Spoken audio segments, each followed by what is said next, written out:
హిందూపురంలో Balayya పంజాకు YCP నేతలు విలవిల్లాడుతున్నారట.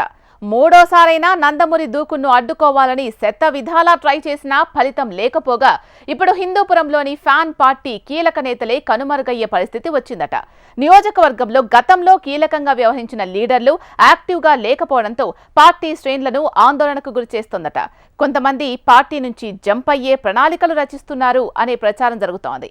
ఇంతకీ బాలయ్య ప్రాతినిధ్యం వహిస్తున్న హిందూపురం వైసీపీలో ఏం జరుగుతోంది చూద్దాం. తెలుగుదేశం పార్టీకి కంచుకోటగా మారిన హిందూపురంలో వైసీపీ పరిస్థితి నానాటికి తీసికట్టుగా తయారవుతోందట. ఎన్నికల అనంతరం వైసీపీ అధికారం కోల్పోవడంతో ముఖ్య నేతలు ఎన్నికల బరిలో నిలిచిన అభ్యర్థులు క్యాడర్కు అందుబాటులో లేకుండా పోయారట.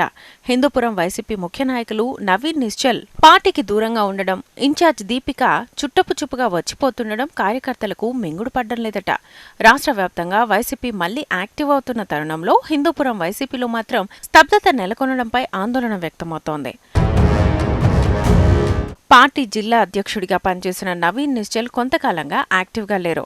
నియోజకవర్గ ఇన్ఛార్జ్ పదవి ఆశించిన ఆయనకు అధిష్టానం నుంచి సానుకూల నిర్ణయం రాకపోవడంతో సైలెంట్ అయ్యారట. కూటమి పార్టీల వైపు ఆయన చూస్తున్నారనే చర్చ జరుగుతోంది. గత ఎన్నికల్లో పార్టీ అభ్యర్థికి పూర్తిగా సహకరించలేదన్న ఆరోపణలు నవీన్పై ఉన్నట్లుగా ఆ పార్టీ నేతలు చెబుతున్నారు. ఇతర సీనియర్ నేతలు పార్టీ కార్యక్రమాల్లో చురుగ్గా పాల్గొనకపోవడం, ఇన్ఛార్జిగా కొనసాగుతున్న దీపిక అడపాదడపా హిందూపురం వచ్చి వెళ్తుండడం ఆ పార్టీ క్యాడర్కు ఇబ్బందిగా మారిందట.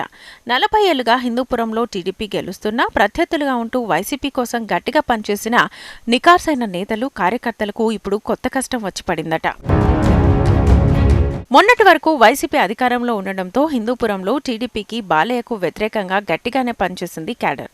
ఎన్నికల అనంతరం ఎదురులేని విజయంతో బాలయ్య మూడోసారి ఎమ్మెల్యేగా తన ఆధిక్యాన్ని నిలుపుకున్నారు. వైసీపీ తరఫున ఎమ్మెల్యేగా పోటీ చేసిన దీపిక, ఎంపీ అభ్యర్థి శాంతమ్మ ఇద్దరూ ఓటమి పాలయ్యారు. అప్పటి నుంచి ఆ ఇద్దరు నేతలు దాదాపు నియోజకవర్గంలో లేకపోవడం ఇబ్బందిగా మారిందట. దీపిక అలా వచ్చి ఇలా వెళ్తున్నా పూర్తిస్థాయిలో కార్యకర్తలకు భరోసా ఇవ్వడం లేదన్న ఆందోళన పార్టీ నేతల్లో వ్యక్తమవుతోంది. ఇక ఫలితాల అనంతరం ఎంపీ అభ్యర్థి శాంతమ్మ అయితే ఇటువైపు కన్నెత్తి చూసిన పాపాన పోలేదు. పొరుగు రాష్ట్రంలో ఇద్దరు నేతలు స్థిరపడ్డం, స్థానికంగా అందుబాటులో లేకపోవడం ఆ పార్టీ వారిని ఆందోళనకు గురిచేస్తోందట. హిందూపురంలో ఎలాగైనా జెండా ఎగరేయాలన్న లక్ష్యంతో గత ఎన్నికల్లో సర్వశక్తులు ఒడ్డింది వైసీపీ. సమన్వయకర్తను మార్చడంతో పాటు పార్టీలో నెలకొన్న విభేదాలు సమసిపోయేలా పార్టీ పెద్దలు పలు నిర్ణయాలు తీసుకున్నారు. రాయలసీమ ఇన్ఛార్జ్ పెద్దిరెడ్డి రామచంద్రారెడ్డి హిందూపురంలో మకాం వేసి దిశానిర్దేశం దిశానిర్దేశం చేశారు. అసమ్మతి నేతలను ఏకతాటిపైకి తెచ్చారు. పార్టీలో స్థానికంగా సీనియర్ నేతలు చాలా మంది ఉన్నప్పటికీ ఎమ్మెల్యే అభ్యర్థిగా కురబ దీపికారెడ్డిని, ఎంపీ అభ్యర్థిగా పొరుగు రాష్ట్రం కర్ణాటకలోని బళ్ళారి మాజీ ఎంపీ శాంతమ్మను ఎంపిక చేశారు. రాష్ట్ర రాజకీయాలతో సంబంధం లేని గతంలో బళ్ళారి ఎంపీగా పనిచేసిన శాంతమ్మను పార్టీలోకి ఆహ్వానించి మరీ టికెట్ని కేటాయించారు. 2019 ఎన్నికల్లో వైసీపీ అభ్యర్థిగా పోటీ చేసిన బాలయ్య చేతిలో ఓటమి చెందిన ఇక్బాల్ అహ్మద్ అనంతరం పార్టీ సమన్వయకర్తగా కొనసాగారు. ఎమ్మెల్సీగా పదవి దక్కడంతో హిందూపురం ఇన్ఛార్జిగా అన్ని తానే వ్యవహరిస్తూ వచ్చారు.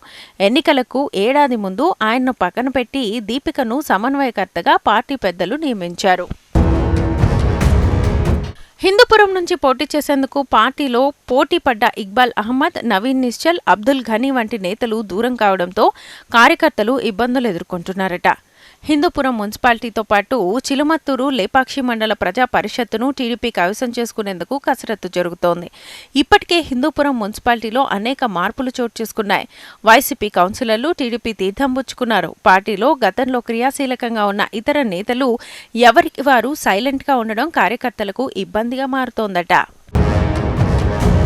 తమ సమస్యలు ఎవరికి చెప్పుకోవాలో తెలియక ఆందోళన చెందుతున్నారట. అధిష్టానం తమ కష్టాలను గుర్తించాలని, పార్టీ కీలక నేతలు అందుబాటులో ఉండేలా చర్యలు తీసుకోవాలని హిందూపురం వైసీపీ నేతలు, కార్యకర్తలు కోరుతున్నారు.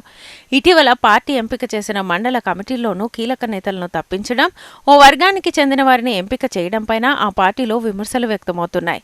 చూడాలి అధిష్టానపురం వైసీపీ నేతలను ఏ విధంగా చక్కబెడుతుందో, కార్యకర్తలకు ఏ విధమైన భరోసానిస్తుందో.